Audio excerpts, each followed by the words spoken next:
Oh my God! Natuloy ang drawing namin makapag-outing!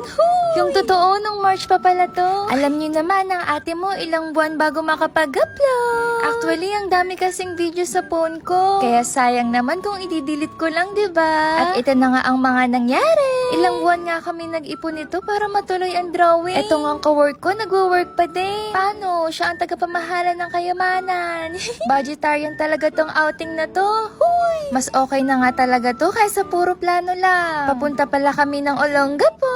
After work, dumiretso na kami ng bus terminal at sumakay sa bus. Halos 2 hours nga lang ata yung biyahe at nakarating na kami sa Olongapo. Naghahanap nga kami ng matutuluyan dito na hotel. Plano na parang di planado. Ang dami na nga namin natanungan dito. Kasi dapat yung pang mayaman. Huy! As in, para lang kami mga batang naglaya.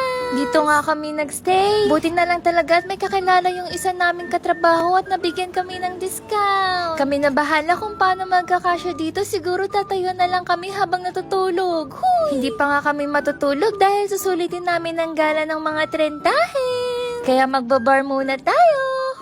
Siyempre, ang baga na naman to, kailangan pantay-pantay. Iinom nga lang kami ng tama lang dahil baka hindi kami magising na maaga bukas. Tinaray nga namin mag-bar para ma-experience na makapaglabas ng stress at sama ng loob. Siyempre, nag-enjoy lang kami dito at kinalimutan muna ang trabaho. Ngayon nga lang namin na-experience to at halata naman na nag-e-enjoy sila.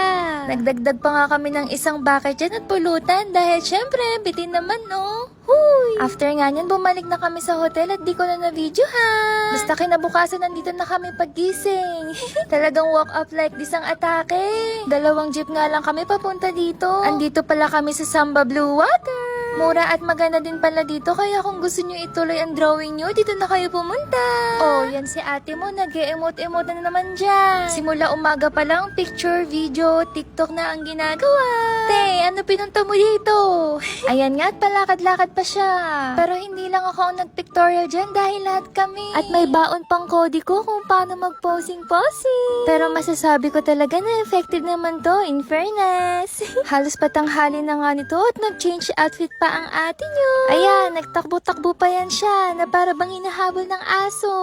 Hoy! Napagod na nga ang mga person kaka-pictorial, kaya ito naman, kumain muna kami ng tanghalian. Kanya-kanya muna talaga kami at mga gutom na ang mga person. After nga kumain, mag-island hopping naman kami. Island lang, kasi walang hopping. Dahil isang island lang naman pinuntahan namin nila kuya. Andito na nga kami sa bangka. Ayan, i-enjoyin muna namin ang view dito. Nakarating na nga kami sa island pero di ko na na-videohan. Pero maganda naman at peaceful. Nag-TikTok pa nga ako dyan at continuation ng photoshoot ng ate nyo. Bumalik na nga kami sa resort at naligo sa pool. Opo, may pool din sila dito. Tanaw na nga dito yung sunset. Napakaganda at peaceful talaga. Perfect nga mag-unwind at mag-release ng stress sa buhay o sa work dito. Eh kaso kasama yung pet peeve mo. Huy! Charot lang. I-share ko na nga lang sa comment section yung details nila. Hanggang dito na lang yung video namin. Ayun lang. Bye!